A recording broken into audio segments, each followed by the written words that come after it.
Good afternoon and welcome to the Public Service Commission as we continue in the hearing in docket number 2023-154-E. Let's take roll call of commissioners. With us virtually we have Commissioner Urban, and present in the hearing room we have Commissioner Justin Williams, Vice Chair Powers, Commissioner Thomas, Commissioner Carolee Williams, Commissioner Caston, and Chair Belser. We have concluded with the testimony from the Commission's independent consultant. We will now go to Intervenor Sierra Club. I believe you have a witness. Yes, we do. The Sierra Club would call Debbie Glick. Thank you. And I believe Ms. Glick is appearing virtually. Is that correct? That is correct. Good afternoon, Ms. Glick. How are you today? Good afternoon. I'm good. How are you? Fine, thank you. I'm going to ask you to state your name for me. Debbie Glick. And I'm going to ask you to raise your right hand and let me swear you in as a witness. Do you solemnly affirm the testimony you're about to give will be the truth, the whole truth, and nothing but the truth? I do. Thank you, ma'am. You may put your hand down, and I recognize Ms. Jaffe.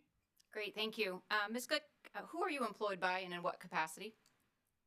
I am a senior principal at Synapse Energy Economics. And did you cause to be prepared and pre-filed in this case 13 pages of supplemental testimony filed on January 29th, 2024? Yes, I did. And did you have an opportunity to review that testimony? Yes. And if I were to ask you the same questions contained in your pre-filed direct testimony today, would your answers be the same? Yes, they would. Madam Chair, I would move that Ms. Glick's pre-filed supplemental testimony be entered into the record as if given orally from the stand.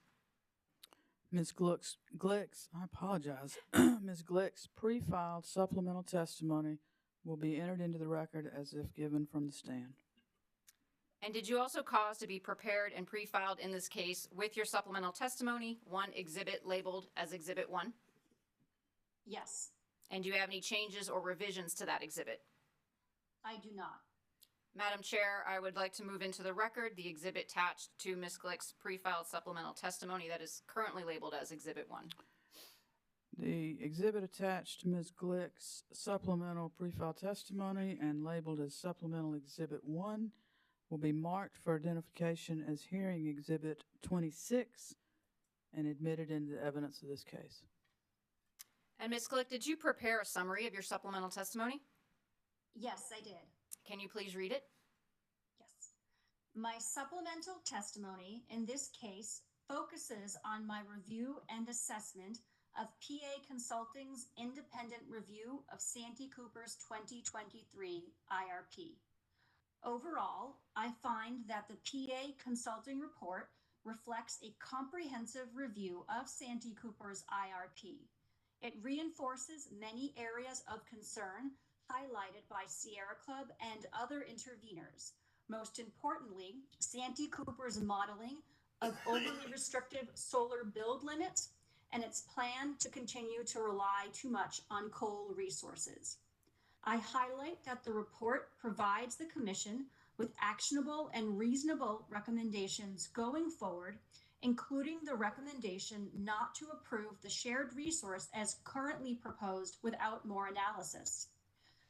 I also discussed the critical issues where I disagree with PA Consulting's position, most notably its support for Santee Cooper not to currently model the proposed greenhouse gas regulations under Section 111 of the Clean Air Act.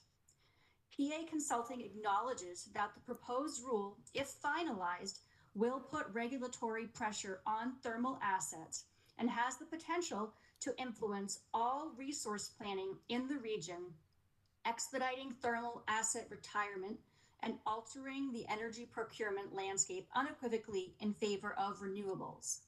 I discuss how, in light of the transformative potential of the rule, it is reasonable to recommend that Santee Cooper model the proposed federal regulation, as PA Consulting itself admitted in discovery when it indicated that proposed regulations should be considered in model sensitivities. On the issue of modeling the proposed regulation under Section 111, I recommend that the Commission not accept PA Consulting's position and revisit the recommendations made by Sierra Club and other interveners. That concludes my summary. Thank you. The witness is now available for cross. Thank you, Ms. Jaffe. Carolina Clean Energy Business Association. No questions. Century Aluminum, South Carolina. Nothing from Century. Thank you, Chair. South Carolina Coastal Conservation League and Southern Alliance for Clean Energy. No questions. Central Electric Power Cooperative. No questions. Santee Cooper Industrial Customer Group. No questions, Madam Chair. Google LLC. No questions. Nucor Steel Berkeley. No questions, Madam Chair. Office of Regulatory Staff. No questions. Santee Cooper. No questions. Commissioners, any questions for this witness?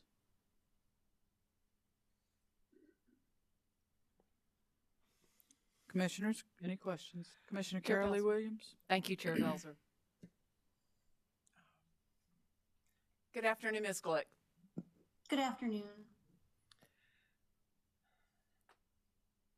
If you can't tell, I didn't see anybody else jumping for this opportunity, so I'm organizing my thoughts as I give you this preamble. Do you have any recommendations beyond those that you've made regarding with the question related to the amount of solar that Santee Cooper has been able to execute through its bid process, and the concern about the number of withdrawals that there have been? So I agree with a lot of what I've heard this morning from PA Consulting. So I totally acknowledge that there have been issues with Santee Cooper being able to finalize or actually get projects that are bid into completion. But I agree that with PA Consulting, that means they should continue to go after projects more aggressively. So I'm concerned that by not going after projects, given that the analysis has shown that it is economic to procure as much solar as possible, it would be akin to basically giving up and acknowledging that they're allowed to go after resources that have been proven to not be economic. So I'm not saying they should be held and punished if they can't get everything that the model shows. I totally get it. There are challenges, but sending a clear message to the marketplace that we know this much solar is economic, that we're trying to get as much as possible. So this document, it's not just a plan, it's also a communication device to solar developers, that we need solar, we want solar, we're going to be actively reviewing, issuing RFPs, trying to get as much as possible. I think it's really important that they move forward with that mentality, not the mentality that, oh, it's been hard in the past, we're probably not going to get much, but let's just see if we can get some. They need to move forward trying to get as much as possible, and then let the realities on the ground, if they can't get as much, then that should be what dictates it, not what they think they can get. It seems to me, and it's been a little minute or two since I've read the RFP, but words matter. And it seems like there may be a confluence of definitions. There's the modeling, and then there's what Santee Cooper has said that they will add as they see the ability to do it in a cost and a reliability perspective. And I guess what I'm wondering is if there is a way to better communicate that going forward. There's a decision we need to make about modeling, but then there's also communication that needs to happen regarding what the plan is. And I have the action plan on my desk right here, and I haven't re-looked at that to see how that is worded. But that's not a question, but do you have any feedback to give me based on what I just said? Yeah, so I think part of it's the entire narrative, right? So I understand that there's the modeling is separate from the actual procurement. But one thing I heard this morning discussed was, for example, the solar integration study. And a large part of what Santee Cooper's narrative has been is, well, solar is hard to bring on the grid, integration costs are high. We can only bring, 1,500 megawatts online before 2030. And the challenges with that are being driven in large part by having Winya online. Winya is not a super flexible, easily rampable resource. That is inherently what's making solar integration a little bit more challenging. So the recommendation that— Can I stop you right there? Sure. Is the challenge with the modeling? You're not No. saying, you're saying It's having reality. Winya physically online is the challenge. Right. So when you have solar resources, when you have variable resources, you need battery storage or other firm resources that can follow them. So when the sun goes down, that resource can ramp up. Coal plants are not flexible. They don't Right. ramp up and down quickly and cheaply. It's like taking a Mack truck through like a really congested urban area. You don't really want to do that. You want to bring a smaller vehicle in there. So the coal plant is that Mack truck right now. It's making everything more difficult. And I think that's just part of the whole narrative that solar integration is hard. Solar is expensive. We're going to build this shared resource. We'll try to bring some solar online, but it's been hard in the past. Instead, that needs to shift to, we're going to issue RFPs. We're going to try to get as much solar as we can. We're going to work with developers to figure out what the issues are, work with the commissioners to figure out what are the barriers. Are there things that can be done with the commission, with legislation to make it easier for developers or address some of these risks? It's being all in on going after economic solar and storage instead of saying, well, we'll try, but really we're looking ahead at this combined cycle plant, and that's really what we're focused on.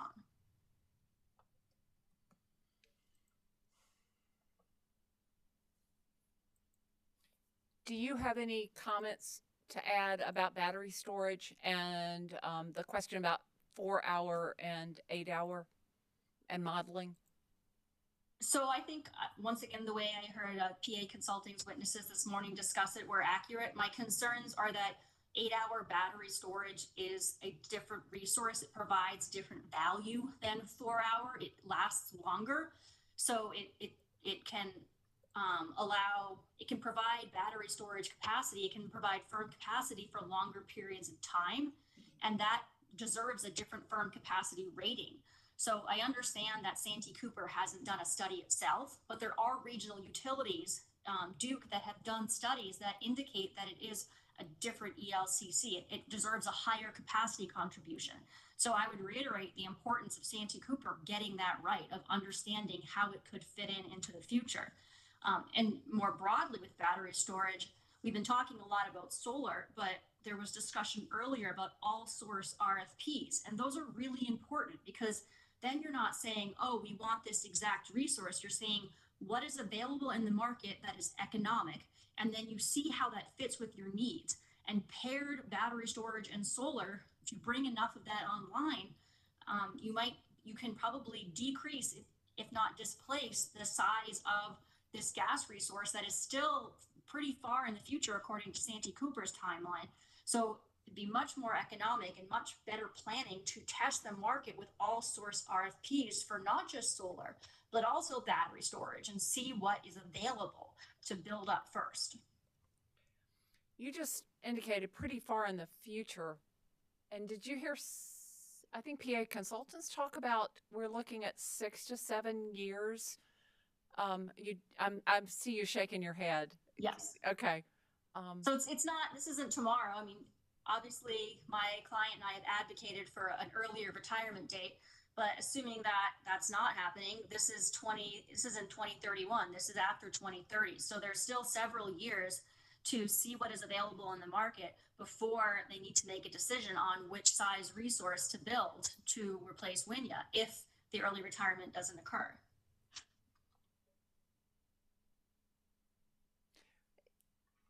It just strikes me as I'm listening that this is a case of, with only 7 years to that 2031 date, a lot of things have to be happening at the same time. Is that true? And the all source RFP is a good way to see what is available.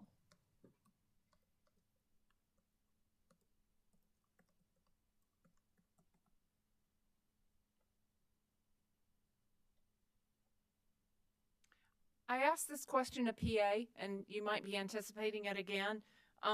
But the question about accurate avoided cost and energy efficiency and transmission, do you want to add anything there to what they said? No, I don't have anything to add specifically on those topics.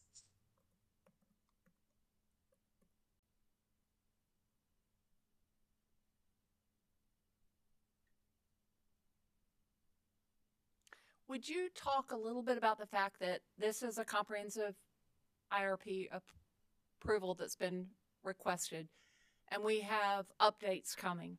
Are there elements of what we're talking about today that you find very appropriate for an update?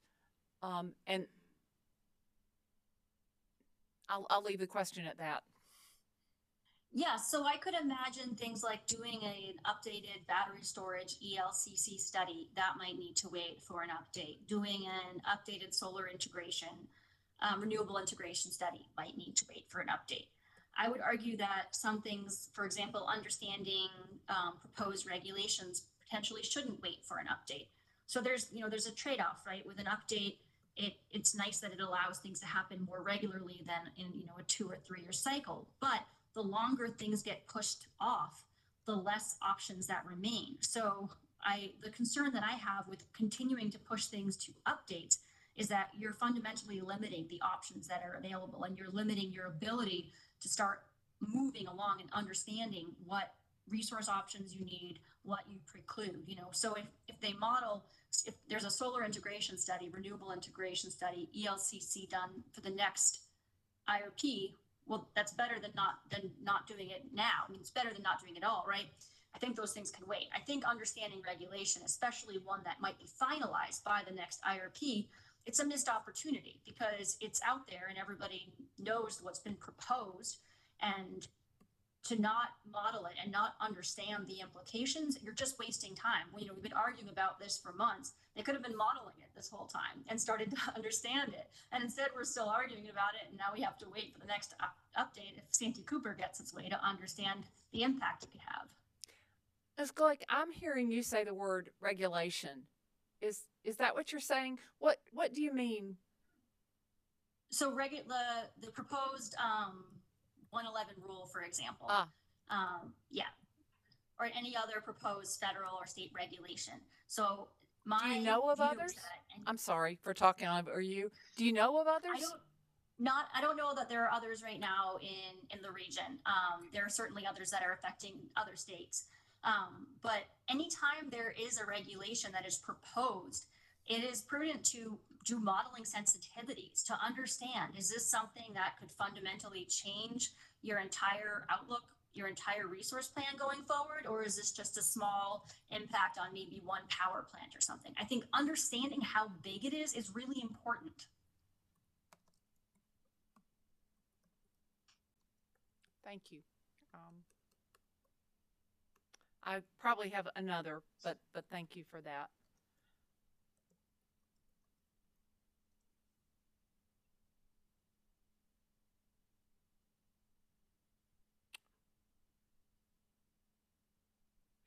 Do you have any expertise on the question of if we end up with a stranded asset in the combined cycle gas plant, how, when we begin to think about that? Is it something that's modeled? It just seems to me we can't ignore that part of the equation, but I'm not sure how to wrap my head around it. So you mean if the proposed combined cycle plant is built and then becomes a stranded asset? Right.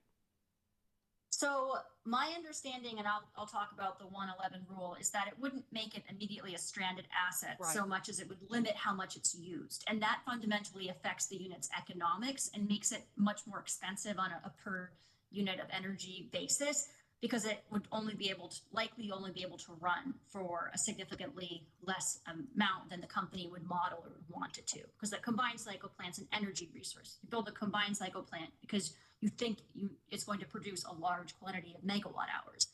When you have a regulation like 111, that will likely limit it to maybe 50% or so, or require really expensive carbon sequestration storage or hydrogen conversion, that just adds costs beyond what has been modeled. In terms of just in theory, understanding the impact of a stranded asset in general, I think it's about understanding the impact on ratepayers. So is that stranded asset something that is going to become the responsibility of ratepayers, or is that something that's going to be the responsibility of the company and of shareholders? And if you're asking about modeling it being the impact of ratepayers, I would say if it's dangerous to approve a project if that's a major concern. If that's something that's likely to happen, that's probably a pretty risky project to begin with. There are currently regulations from the federal government to deal with securitization for existing stranded asset coal plants and such. But I don't know that those are contemplated for, how far into the future those extend, if those would apply to a new combined cycle plant that was built in 2031. Right. So I guess just for the record, I think I'm just optimistic about what 10, 15, 20 years down the line could be. And with a 25-year life, it just seems, I don't mean to suggest that I think it's risky, but I'm just hopeful of what some of our opportunities are going to be going forward. Lastly, 111, we heard earlier springtime that EPA was trying to make a final decision on that. But I also remember from the testimony, the amount that ORS had commented on it, as well as other folks who participate in this docket and outside of this docket. It sounded really, really intense. So, do you have an update for us on what you expect in terms of that decision? No, I don't have I think the Sierra Club lawyer would have a better idea. I don't have insight into Okay. I haven't been following that quite as closely on the political side. Okay. Thank you very much. I appreciate it. Thank you. Thank you, Commissioner Williams. Commissioners, further questions for this witness? Last call. Ms. Jaffe? No redirect. Ms. Glick, thank you for your testimony today. Appreciate you joining us again following your earlier testimony. And with that, you may stand down. Thank you, ma'am. Thank you, and thank you for letting me appear remotely. Yes, ma'am. Thank you. Ms. Jaffe, anything further? Mr. Cooper, you're anticipating me calling on you. Thank you, Chair. Just trying to help things keep moving along. Santee Cooper would call witness Settle and witness Painter.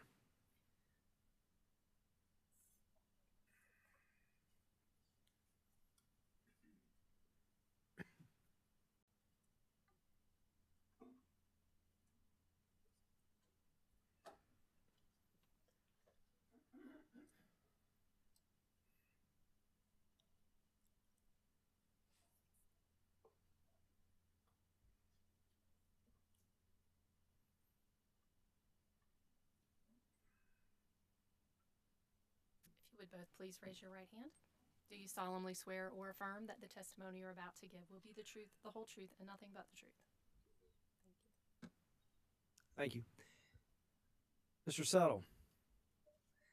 Sorry to do that right as you took a sip of water. Take your time. Mr. Settle, when you have a moment, please state your name for the record. Franklin Clay Settle. And by whom are you employed in what capacity? Santee Cooper as the Manager of Resource Planning. Have you prepared or caused to be prepared under your supervision corrected rebuttal testimony of 25 pages that was previously filed with the Commission on February 1st, 2024 in this docket? Yes. Do you have any changes or additions to your pre-file corrected rebuttal testimony? No. If I asked you the same questions here today, would your answers be the same? Yes. Chair Belzer, at this time, I move that the pre-filed corrected rebuttal testimony of Mr. Settle be admitted into the record as if given orally from the stand. The corrected rebuttal testimony of Mr. Settle will be admitted into the record as if given from the stand. Thank you. Mr. Settle, have you prepared a summary of your rebuttal testimony? Yes. Would you please deliver that summary at this time? Okay. Good afternoon, Chair Belzer and members of the Commission. In my testimony, I discuss key certain conclusions and PA Consulting's independent review of Santee Cooper's 2023 Integrated Resource Plans and respond to PA Consulting's 3 recommendations for future IRPs related to the refinement of Santee Cooper's load forecast, procurement of additional solar, and eventual natural gas combined cycle, or NGCC, generating plant application. Initially, it is important to note that, like the ORS, PA Consulting concluded that Santee Cooper met statutory obligations as detailed in SC Code annotated Section 583740. PA Consulting also determined that the proposed IRP represented the most reasonable and prudent means of meeting Santee Cooper's energy and capacity needs at the time of review, and confirmed that the plan achieved an appropriate balance of the factors mandated to be considered by the Commission. With respect to PA Consulting's recommendations for future IRPs, I turn first to the recommendation that the Commission consider requiring Santee Cooper to refine its load forecasting assumptions and methodology for its industrial retail class to include anticipations of future large loads that are not from existing industrial customers. In discovery, PA Consulting clarified this recommendation that Santee Cooper may benefit from tracking and monitoring economic activity within jurisdiction to understand potential expansion or changes within a particular sector, which could impact the electric load, complementing those efforts via collaboration and understanding of reports developed by local and state economic development organizations, and continuing with IRP working group meetings for best practices tracking of these dynamic shifts. PA Consulting further stated that it appreciated that known verifiable conditions are important in establishing baseline forecasts, and that as part of sensitivity cases, such shifts may be captured for an alternative analysis. Santee Cooper agrees with the recommendation as clarified with PA Consulting's discovery responses. Santee Cooper has a well-defined process to jointly develop a load forecast with Central and with information from existing industrial contracts served by Santee Cooper and by Central through the cooperatives. Santee Cooper and Central also have discussions with prospective and existing customers and develop insights regarding the likelihood of customers interconnecting or expanding operations. However, Santee Cooper agrees with PA Consulting that there is an unprecedented level of load growth occurring on the combined system, and going forward, it may be appropriate to investigate other approaches to load forecasting and resource portfolio analysis to plan for this growth. Santee Cooper intends to include this topic in its stakeholder process for future IRPs. I next turn to PA Consulting's recommendation that in future IRPs, the Commission consider requiring Santee Cooper procure more solar than described in the preferred portfolio at a minimum pace of at least 550 megawatts of solar resources per year beginning in 2026. Santee Cooper clarified that the solar and storage implementation amounts in its IRP were not limits on solicitation or procurement, and that Santee Cooper could procure more should market conditions, supply chain costs, and the ability to deliver support doing so. The 300 megawatt of solar is a modeling assumption that represents the likely implementation levels for the purposes of the IRP evaluation. In his testimony today, Witness Painter explains there is no sufficient justification to adjust these solar targets assumed in the IRP. As with solar, PA Consulting also recommends the Commission require Santee Cooper to reconsider its battery implementation strategy. However, Santee Cooper is already actively pursuing at an appropriate pace to evaluate the system implications of storage while assuring system reliability. In the IRP Short-Term Action Plan, Santee Cooper discusses plans to pursue a battery storage pilot project which will inform future planning and mitigate operation and implementation risk as battery storage is added to the system. In addition, Witness Denblaw previously testified BESS is being evaluated jointly with Central and is a resource that could potentially be developed within 2 to 3 years. Santee Cooper also does not agree with PA Consulting that by securing substantial solar and storage resources before WINIA's planned retirement, Santee Cooper may not require the full size of the currently planned NGCC. In our IRP model, the IRP modeling simply does not show that additional solar and storage could reduce the size of the NGCC. As explained by witness Painter, the model was free to select solar and storage resources in any combination to offset all or part of the NGCC resource if they could do so cost effectively. Multiple sizes of the NGCC resource were available for selection by the model. In none of the multiple cases in sensitivity analysis did the model choose to select a small capacity NGCC resource supplemented by solar and storage. Finally, I discussed the recommendation that the Commission withhold any approvals from the proposed NGCC and that Santee Cooper refrain from making any definitive and binding commitments to this NGCC until a more comprehensive exploration of alternative options has been conducted. PA Consulting reasons that Santee Cooper's strategy to co-build and operate a 1,020 megawatt NGCC plant with Dominion is motivated by a pressing capacity need stemming from the imminent retirement of Wynia, but that Santee Cooper is yet to comprehensively assess how to best address this looming capacity requirement economically and practically. PA Consulting further states that there are indications that their approach primarily considers engineering studies as refinements of a foregone conclusion of a gas plant commitment. Santee Cooper strongly disagrees. The IRP demonstrates that the NGCC, when combined with other resources in the preferred portfolio supplemental, represents the lowest cost and least ratepayer risk resource plan to meet the future needs of the Santee Cooper system. As witness Painter discusses, the need for a combined cycle is supported through a rigorous analysis in the IRP that considers all relevant technology alternatives at a wide range of capacity sizes. This analysis, coupled with a robust stakeholder process, provides thorough and sound support of the IRP's conclusions and recommendations. Significantly, throughout the IRP's development, every portfolio, except when no new fossil resources were intentionally excluded from selection, chose the addition of one or more large NGCC units as the optimized solution. And the least cost portfolio includes an NGCC unit, even though the model could choose to install unlimited amounts of solar and battery storage resources. For the preferred portfolio supplemental, NGCC capacity ranged from 1,020 megawatts to 2,375 megawatts in the high load sensitivity. And in all cases, the capacity provided by the NGCC units was balanced with substantial amounts of solar and battery storage resources.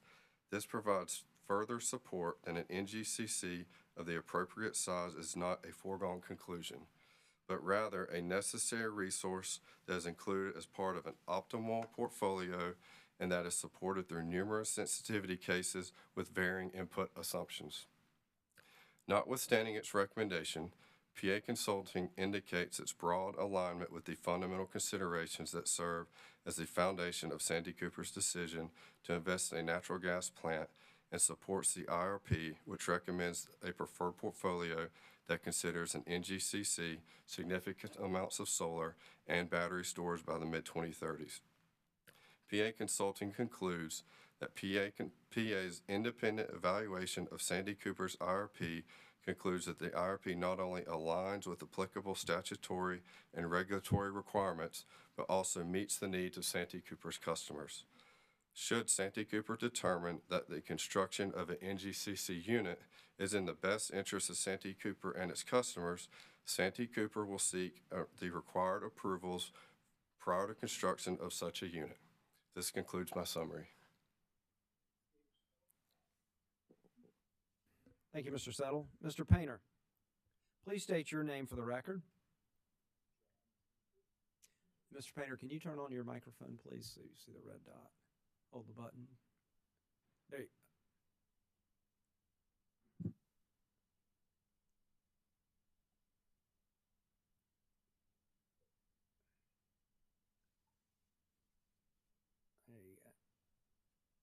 There we go.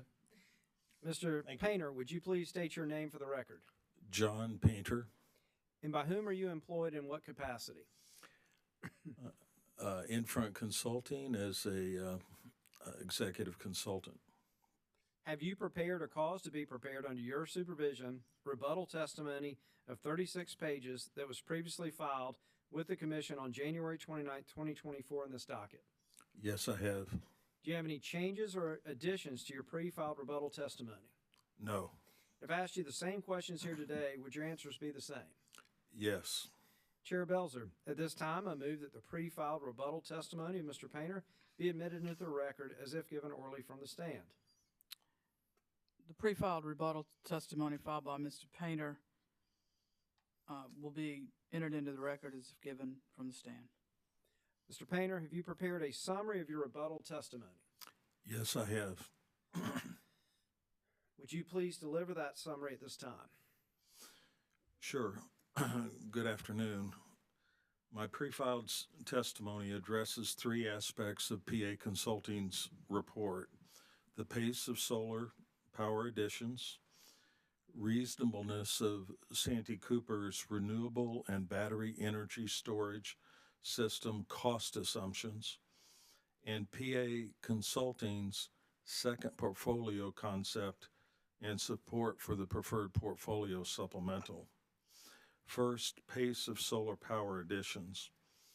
PA Consulting agrees with Santee Cooper that Santee Cooper should not plan to procure 2,200 megawatts of solar power all in a single year, even though the optimization modeling suggests that procuring that concentrated amount in 2029 would theoretically be the most optimum plan.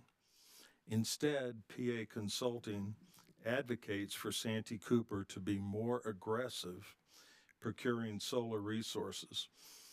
More specifically, PA Consulting recommends a pace of roughly 550 megawatts per year from 2026 through 2029 as compared to the 300 megawatts of new solar additions per year target through 2030 included in Santee Cooper's preferred portfolio. My opinion is that Santee Cooper's plan better balances the factors that should be considered in determining the most reasonable plan for adding solar power to the system over the next several years, namely cost effectiveness and risk. Santee Cooper's plan is significantly more cost effective for Santee Cooper's customers. If Santee Cooper proceeds at the 550 megawatt pace recommended by PA Consulting, rather than the 300 megawatt per year average pace from 2026 through 2032 included in the preferred portfolio supplemental, the cost of new solar power is projected to be at least $121 million more costly on a cumulative present value basis in 2023 dollars. I can go into more detail regarding this analysis during Commissioner questions if you wish. Prices for power purchased from solar projects completed in the next several years are generally expected to decline significantly because technological improvements are projected to lower capital and O&M cost and to increase output levels of future solar projects. In addition, under the IRA, production tax credits are projected to escalate. These positive changes are projected to more than offset inflationary impacts and thereby drive down price levels developers will need to charge for power produced from future solar projects to achieve their desired returns. If Santee Cooper attempts to procure at least 550 megawatts of solar power each year from 2026 through 29, as recommended by PA Consulting, a greater amount of solar power would be procured earlier at a higher price. Importantly, Santee Cooper's preferred portfolio supplemental includes the addition of 300 megawatts of solar power on average each year from 2026 through 2030. Santee Cooper's plan does not limit new solar additions to 300 megawatts in each year. The preferred portfolio supplemental also includes purchase of 300 megawatts in both 2031 and 2032. So the total to be procured over that 7-year period is 2,100 megawatts. Santee Cooper may procure significantly more than the 300 megawatt average targeted in a particular year if circumstances warrant, but it would not be appropriate to require a higher amount to be procured each year.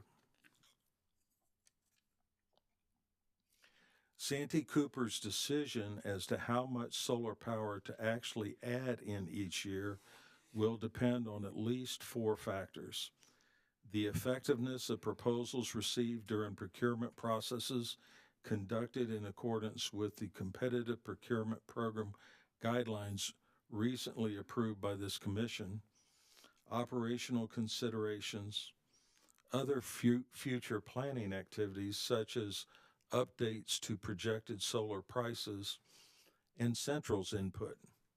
With respect to Central's input, Santee Cooper is obligated under the coordination agreement to coordinate solar power procurement with Central. As occurred in Santee Cooper's solar procurement of 2020, there are important advantages for Santee Cooper and Central to approach the market together when procuring solar power. Therefore, decisions made by Central should and will impact the amount of solar power procured each year for the combined system. To my second topic, reasonableness of Santee Cooper's renewable and battery energy storage system cost assumptions.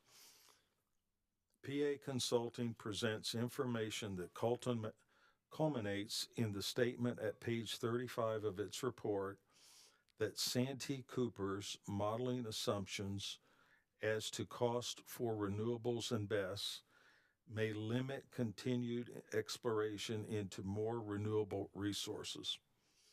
However, the data presented by PA Consulting to explain their concern is not correct.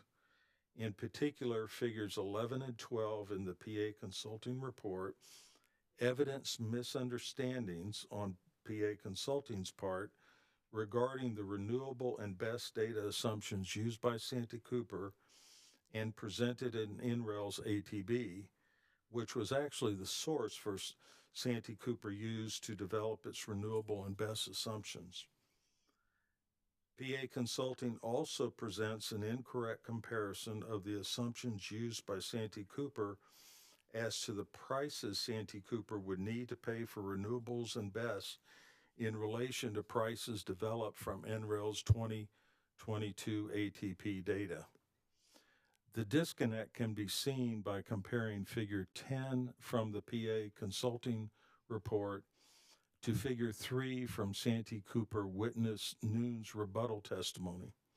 Again, I am happy to go into more detail regarding this analysis during Commissioner questions. It is important to note that the prices assumed by Santee Cooper for new BESS projects are optimistic throughout the IRP study period as compared to prices derived using NREL 2023 ATP data. In addition, in modeling the optimum builds for solar resources, Santee Cooper used optimistic assumptions regarding solar integration cost.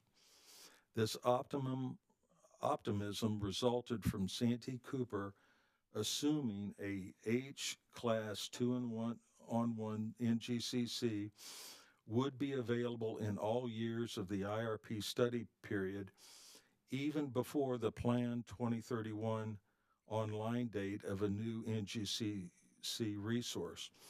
By doing so, Santee Cooper assured that solar resources would be fairly but optimistically considered in all portfolios analyzed in Santee Cooper's IRP. PA Consulting also expressed concern that Santee Cooper may have used inconsistent growth adjustments for renewables and BESS as compared to thermal resources, favoring thermal resources. That concern seems founded on a misunderstanding of Santee Cooper's approach. Santee Cooper used the NREL ATB assumptions for capital cost declines in real dollars for renewable, BESS, and thermal resources, thus using a common reference source for those assumptions. That data source choice was made to avoid any concern that Santee Cooper had been inconsistent in those assumptions in a manner that would favor one type of resource over another. Excuse me just a minute.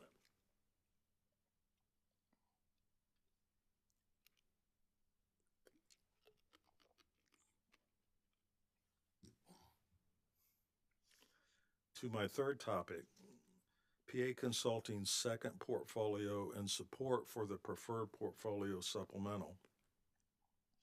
As discussed in detail by witness Settle, PA Consulting's report supports Santee Cooper's decision to invest in a natural gas unit. However, PA Consulting expresses concerns that Santee Cooper may not have thoroughly considered the alternatives to the NGCC and further suggests that Santee Cooper should prepare additional analysis of the alternatives in future IRPs and prior to making commitments to the NGCC. PA Consulting's concerns are not consistent with the process used in preparing Santee Cooper's IRP. Santee Cooper's process did thoroughly consider the alternatives, including alternatives involving smaller NGCCs. While PA Consulting does not seek to modify the current IRP, I want to be clear that Santee Cooper's preparations for modeling and evaluation of resource options in this IRP began over a year prior to filing the IRP. The process included extensive data gathering efforts and stakeholder engagement.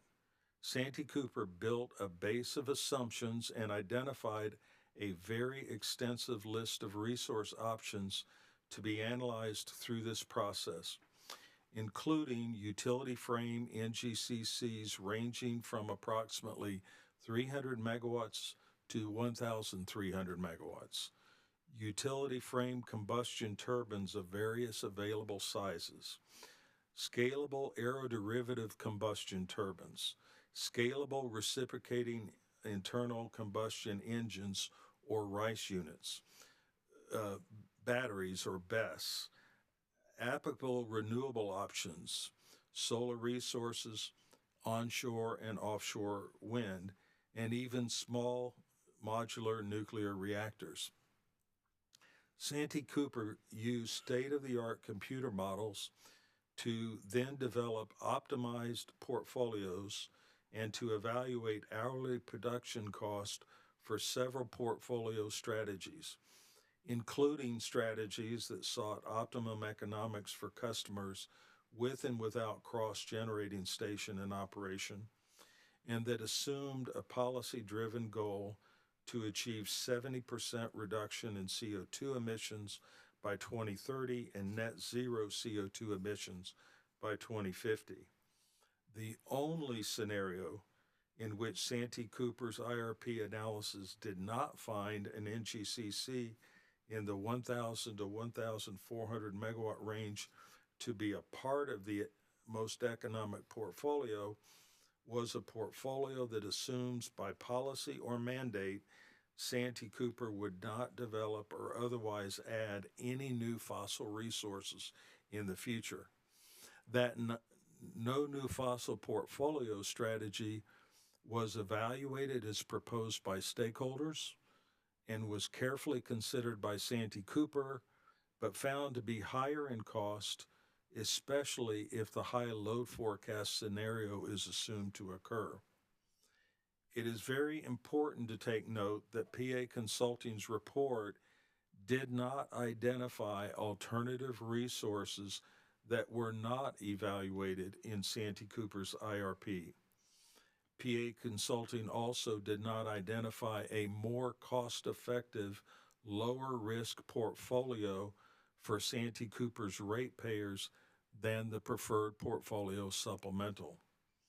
However, PA Consulting does refer to one alternative as a second portfolio, which assumes the 2031 NGCC would be replaced in the portfolio by additional BESS and solar resources.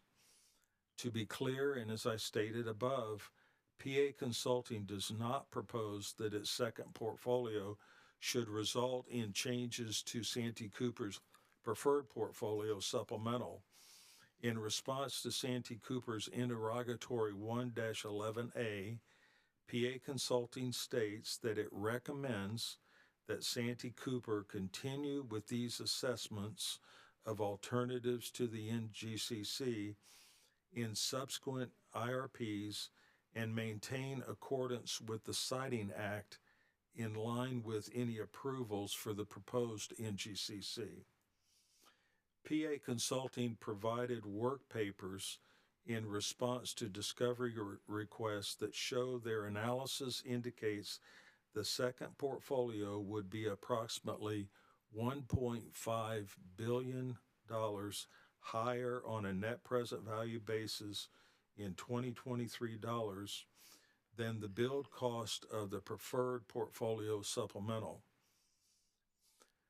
As shown on Table 15 at page 34 of Santee Cooper Witness Davis rebuttal testimony, the no new fossil portfolio, which is conceptually similar to PA's second portfolio, was shown to be approximately $700 million higher in total portfolio cost than Santee Cooper's preferred portfolio supplemental. And under the baseload forecast, and $3.1 billion higher in cost under the high range forecast. Accordingly, the IRP and PA Consulting's analysis reached the same basic conclusion.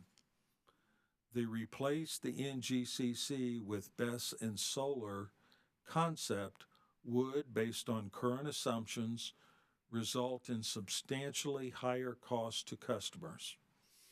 Moreover, Santee Cooper's IRP showed the concept would involve significantly greater risk should ongoing economic development efforts result in the high load forecast being realized.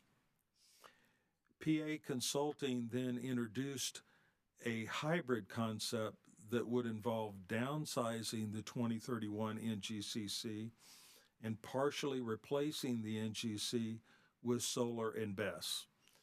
PA Consulting refers to non-economic considerations such as evolving environmental imperatives and decarbonization targets to justify consideration of that hybrid concept. In essence, this hybrid concept also was analyzed in Santee Cooper's IRP. By offering the optimization model a range of NGCC project sizes and allowing the model to choose the most cost-effective mix of the NGCC, BESS, and renewable capacity. More specifically, Santee Cooper offered to the optimization model several NGCC sizes ranging from approximately 300 megawatts to approximately 1,300 megawatts, and BESS and renewable energy resources in relatively small capacity increments. Under the baseload forecast, the optimization model determined the preferred portfolio supplemental with the 1,020 megawatt NGCC would be the most economical choice. Act 90 requires Santee Cooper's IRP process to identify the most cost-effective and least ratepayer risk portfolio to meet Santee Cooper's total capacity and energy requirements while maintaining safe and reliable service. The preferred portfolio supplemental has been demonstrated to meet the standard established in Act 90. However, the NGCC and other alternatives will continue to be considered in the context of future updates and future IRPs. Further planning and implementation steps for an NGCC resource need to proceed if Santee Cooper is to implement the resource in a timely fashion.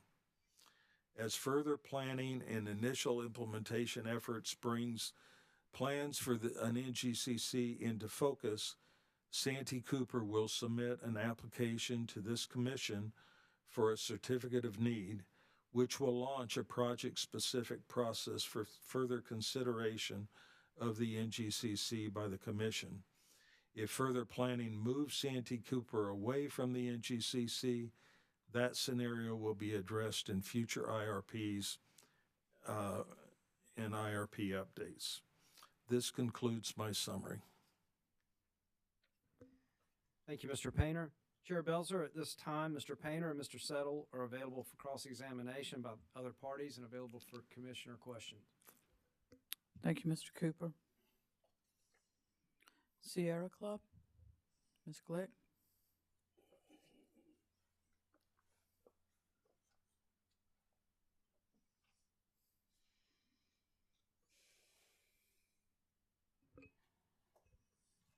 Good afternoon. Mr. Painter, if I could have you look at page 13 of your testimony.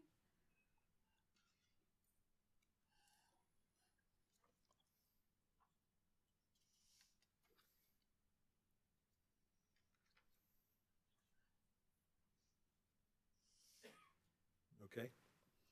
And on lines 1 through 3, you state that your plan is to procure 300 megawatts on average from 2026 to 2030, and your plan doesn't limit solar to 300 per year. Is that correct? Yeah, it refers to it as Santee Cooper's plan, yes. Okay. And then further down on that same page, lines 13 through 15, it states that if you receive attractive proposals for more than 300 megawatts in a particular year, that you'll consider it. Is that also correct? That's what it says, yes. Okay, so since the word attractive is pretty subjective, what does Santee Cooper consider to be an attractive proposal that would make you want to consider more than 300 megawatts per year? Santee Cooper would consider the prices received in the proposals and how those compared both to the prices assumed when the planning was done, as well as the latest projections of what solar prices are planning to do. The solar prices used in the IRP, those projections were developed early in 2023. And by the time we get to a procurement, there may be updates to that. So Santee Cooper will consider those factors. Santee Cooper will also consider the latest information it has from updated solar penetration study, solar integration studies. Okay, thank you. So is Santee Cooper planning to limit its next RFP to only 300 megawatts per year or more? I've never been part of an RFP that limited to the specific amount that a utility was trying to procure. So I would expect what the IRP will say is that Santee Cooper targets, adding approximately 300 megawatts in the next 2 or maybe even 3 years, each of those years, and solicit proposals and allow respondents to respond for any of the years that covered by the IRP. The last RFP I was involved with, the message was clear in the RFP that Santee Cooper was targeting 500 megawatts, but they received proposals for, as I recall, it was over 4,000 megawatts of solar projects, and well over 1,000, if not close to 2,000, were within a price range that caused Santee Cooper to give it serious consideration. So you never go into a solicitation just saying, we're only going to accept the, proposals from 300 megawatts worth of projects. You ask the market, everyone that wants to submit, you let them submit, and then you evaluate and you choose the amount you want to purchase. Okay, thank you very much. No further questions. Thank you, Ms. Jaffe. Carolina Clean Energy Business Association. No questions for these witnesses. Thank you, Madam Chair. Thank you. Century Aluminum of South Carolina. Nothing from Sentry. Thank you, Chair Belser. Thank you. South Carolina Coastal Conservation League and Southern Alliance for Clean Energy. Nothing from CCL and SACE. Thank you. Central Electric Power Cooperative. Thank you. Santee Cooper Industrial Customer Group. No questions, Madam Chair. Thank you. Google LLC. No questions, Madam Chair. Thank you. Nucor Steel Berkeley. No questions, Madam Chair. Thank you. Thank you. Office of Regulatory Staff. No questions. Thank you. Commissioners, questions for this panel? Mr. Painter. Madam Chair.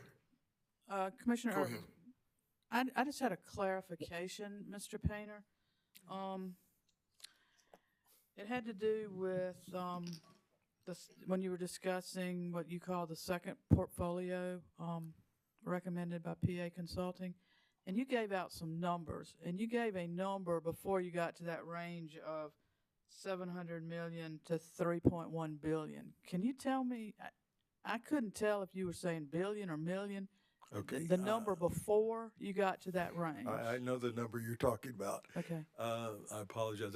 I've been very sick. It's fine. I just and want to make sure that the record reflects what you said accurately. I indicated that their estimate was that capital cost, they call them build cost, would be 1.5 billion higher than the build cost under the preferred portfolio. That's fine. I just wanted to make sure the record accurately reflected what you said. Got it. That's all I was doing. It's purely a clarification. Commissioner Irvin? Thank you, Madam Chair. Mr. Painter, thank you for appearing today and for your explanation. Did I hear you say that under the preferred plan as amended, that Santee Cooper is not constrained to 300 megawatts of solar per year? But they wanted to kind of spread it out over several years in anticipation that costs will come down. Did I understand that correctly? Yes. So that, and I think, would you agree with me that the historical cost average for additional solar has been on the decline for a number of years? Would you agree with that? That would have been true had you asked me that in 2020. But then in 21 and 22, there was a major challenge to the solar market. Supply chain interruptions and pretty dramatic increases in the cost of equipment. That has affected the industry in 21, late 21, 22, and all of 23, such that we've had a period where solar power prices have actually increased pretty noticeably over the last 2.5 years or so. But most folks that forecast solar power prices would forecast that we're becoming near the end of that challenging period, and that solar power prices will start to decline again due to further technological improvements, and the benefits of the IRA actually escalate over the years and become larger as time passes. So projects that come on later are projected to have lower cost and therefore require lower prices. Well, thank you for that explanation. I know that some of the supply chain issues have been abated. Is that your understanding that we're making progress in that regard? It is, but as evidence from what's gone on with Santee Cooper's 2020 procurement, those supply chain issues caused the counterparties to those contracts to say, we can't get the equipment on time to complete the project on the schedule we promised you. And we can't get it at a cost that allows us to complete the project. We need to talk about adjustments. So the issues that have occurred with Santee Cooper's solar procurement have nothing to do with the interconnection queue, and it has nothing to do with the process. It's the supply chain issues that happened in 21, 2, and 23 that have caused that. And hopefully we're moving to a time where we'll be beyond that as an industry, the solar power industry. So what you're saying is you anticipate that if costs do in fact go lower, bringing on a certain set each year, just for purposes of discussion, 300 megawatts, that would kind of give us a dollar cost averaging, hopefully trending to a cheaper price for solar in the later years. Is that what you're saying? Exactly. Procuring that over the next 7 years instead of procuring a higher amount over the next 4 years is a better dollar cost averaging approach and should result in cost savings for customers.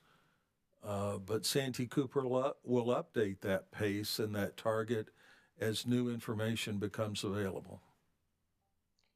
And so if new information does come available as contrary to lower costs, they could make adjustments on the fly going forward. Is that what you're suggesting? Yes, sir. That new information would be taken account of in annual updates and triennial IRPs, and that procurement strategy can be revised or refined or updated. That sounds like a reasonable and prudent approach to me. And while we have Santee Cooper's witness on the stand, I want to commend you all for working hard to get us this IRP update and working with stakeholders. I think you've really done a great job in presenting your integrated resource plan, and we appreciate your appearance today. Thank you, Madam Chair. Yeah, thank you, sir. We appreciate that. Thank you, Commissioner Irvin. Commissioners, questions for these witnesses? Commissioner Carol Williams. Thank you, Chair Belser. And I'll add my thanks as well. I appreciate everybody and all the education you're providing us today. These questions are for either one of you.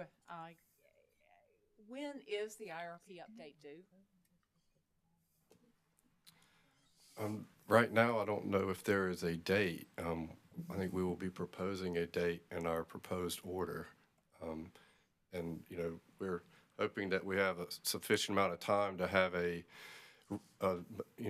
material and thoughtful update. So I think we'll be proposing September.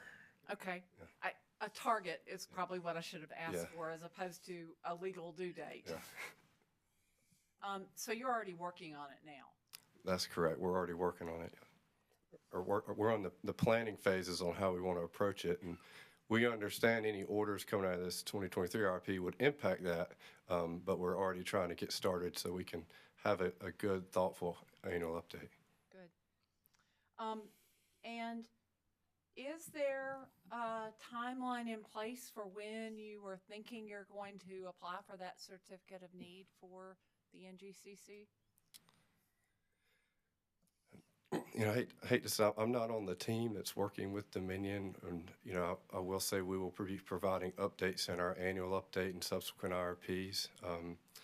However, part of the annual update would be further evaluating that combined cycle, so it would be an annual update. But as far as when the certificate of need may come, I'm not sure when that date is. One of those, I wouldn't be doing my job if I didn't ask, because I really would not think that we would be getting an application anytime real soon. So,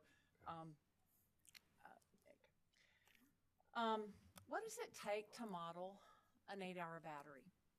What does it take from the amount of time or studies, or, you know, how impactful would a request like that be? Well, you know, I guess I like pictures, so if I could too. refer you to table 17 of the IRP. That's on page 99 of the original IRP filed in May. I'll give you a second to get there.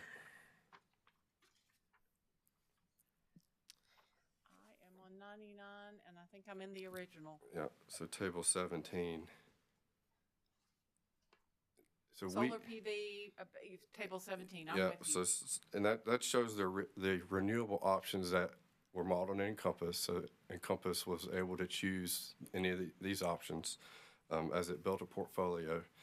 8-hour batteries were already modeled. So there's no real difference between modeling a 4-hour battery or 8-hour battery. The only difference is the assumptions for that battery. And you can see why the Encompass model didn't choose the 8-hour. It's almost double the cost. You know, there's been comments about ELCC for 8-hour batteries. You know, in the Astrape study, we had 4-hour batteries as the scenarios in the Astrape ELCC study. For the IRP, we did model 8-hour batteries. However, we utilized an Astrape study for Duke that included 8-hour batteries, and as Witness Davis testified, we extrapolated those values out in relationship with 4-hour and 8-hour, because there's a relationship there. You know, the 4-hour batteries have a lot of value when there's not a substantial amount on the system. I think Witness Wintermantle testified, and when you get to just a couple hundred megawatts of 4-hour batteries, there's a pretty high ELCC value to them. But the more you add, that ELCC diminishes, and then as that ELCC will diminish to a point where then it may become economic for an 8-hour battery rather than a 4, but to get the longer duration. And we've already committed to expanding our ELCC study for future IRPs, and that will be a part of our IRP updates. You know, I'm not sure which one, depends on when the study will be complete, but we will be including larger amounts of renewables and also wind as part of future ELCC and solar integration studies. Thank you. Yeah. Earlier today, I thought I heard Mr. Janicek say something about a battery and combined cycle option that was $150 million cheaper. I'm sorry, I know that's out of context. Did either of you hear that? Sorry, I didn't hear that, but I believe, I go to the report, I believe their report said it was a 32% increase in subject to check. I think you were referring to a place where he was talking about a transmission cost study that was done, and that the statement was along the lines that when you put a large battery at Winya, as compared to not having one there, it lowered the transmission investment needed. I think if you read that transmission impact assessment that was done, It also did not consider the effect of having to charge the battery. Right. It was more, let's put a capacity source at that location and see how much impact it has. So the transmission impact assessment concluded that it was just an initial pass at putting capacity at Winya, not a thorough study of the benefits of battery. So even if adding battery would reduce transmission cost, it doesn't make the overall question Okay. more economic. It would have to be studied, and as we studied the alternatives, those interrelationships have been considered, and they will be considered in more detail as future updates are done.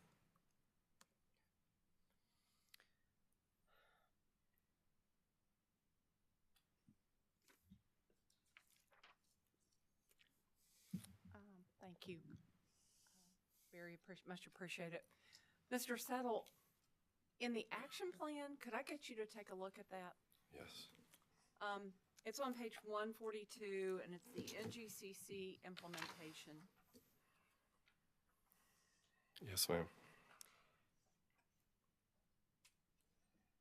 Would you skim through it and tell me what it commits us and you to? I was tempted to ask you to read it, but.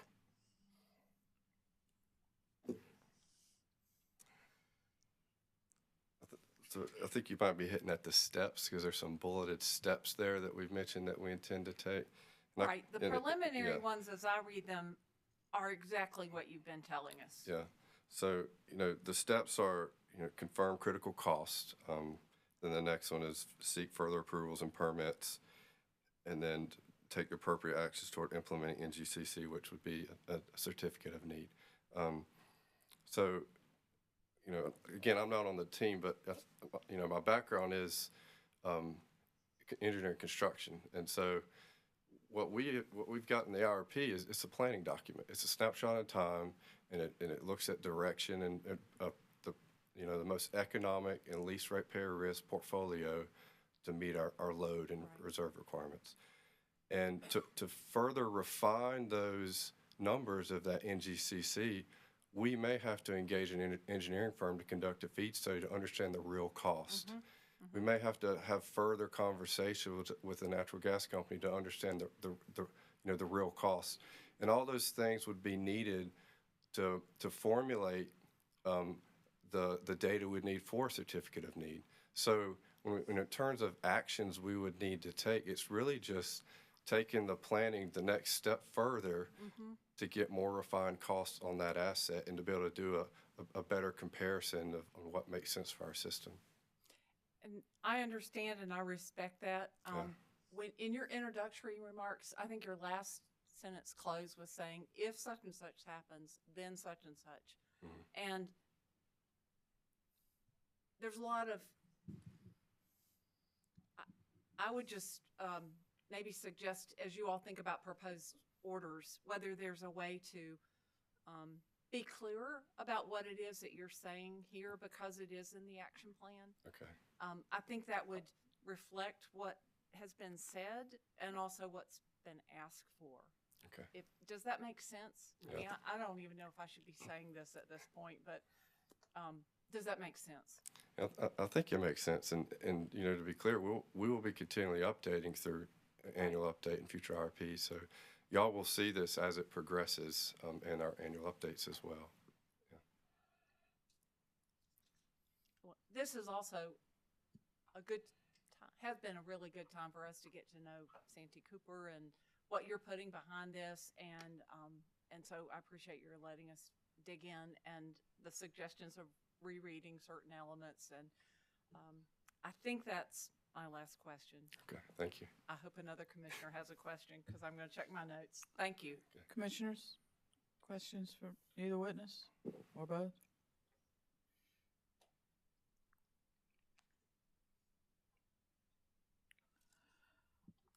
Commissioner Williams, are you through? I will be, yes. Well, Commissioner Caston, do you have a question? Speak up. Well, I waited to the last minute because I was trying to bail you out, and I apologize, but thank you. Actually, I didn't have any questions until I heard y'all talking about IRPs and what your short-term action plan is and such as that. And, there's various and sundry thoughts about what an IRP is. I know by statute, what it says. What's an IRP to you? What does it mean to you? My background is engineering construction. I think of, the phases of a project. First you have a business case, and our business case is we need to serve our load for our customers and the growing load in our area. And then you have to evaluate some options for that. And so an IRP to me is a tool that's a snapshot in time that evaluates all the relevant and technological available resources to serve our load for our customers and at the least cost and least ratepayer risk way.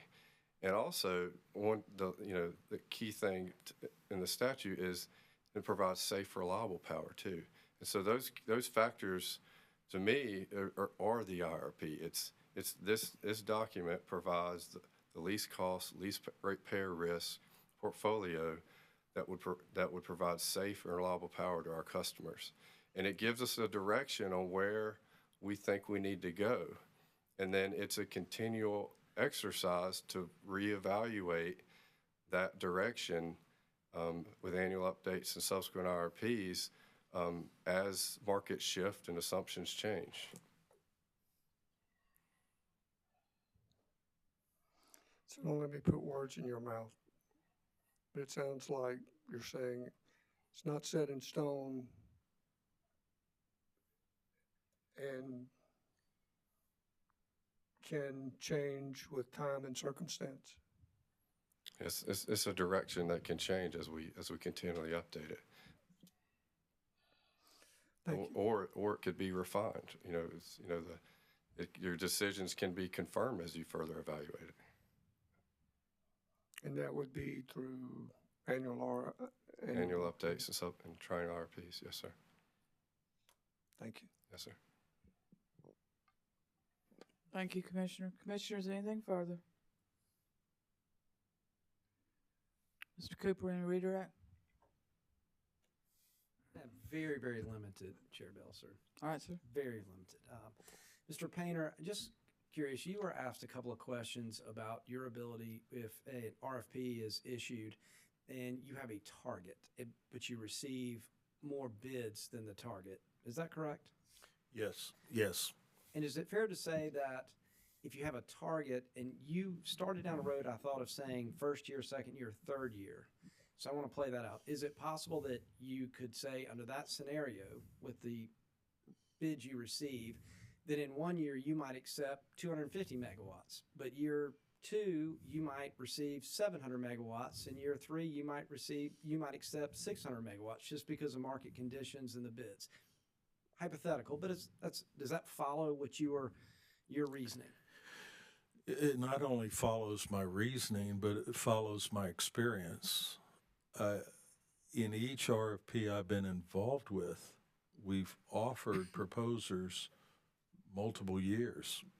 Tell us when you can most effectively put your project on and what the cost would be. And it's not clean. It's not, there's a lot of considerations that go into their determination.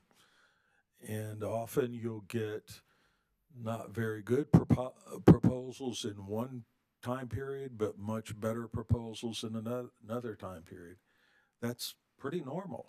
So I would expect that Santee Cooper would accept proposals for more than 1 year and then choose the best, and they may end up with an average of 300 over the years of the RFP, but it might be pretty lumpy.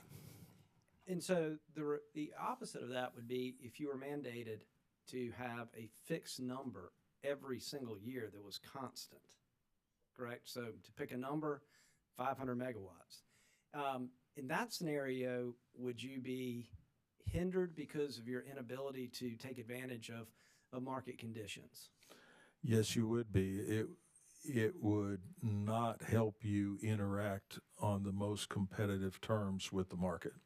Thank you very much, Mr. Painter. Chair Belzer, nothing further. Thank you.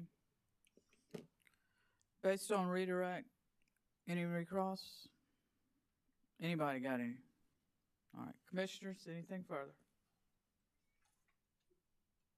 Gentlemen, thank you for your testimony today. Appreciate you being here, and you may stand down. Thank you. Thank you. Mr. Cooper, anything further? Nothing further. Thank you, Chair. Well, looks like we're at the end. Do we have some housekeeping matters? I think the schedule required proposed orders due by February 12th. Is that correct? Anybody? I see a smile. I hope that's not a surprise. I just want to make sure that I'm looking at the right order. So that's is that next Monday? Yes. That's next Monday. Okay. Close the business next Monday, hopefully. Anything further? Ladies and gentlemen, thank you. As always, I appreciate your professionalism, your preparedness, your expertise, and thank you very much. And as there is nothing further to come before the commission this afternoon, we'll close this proceeding, notify you of our decision at an upcoming business meeting. Thank you. We are adjourned. Good afternoon.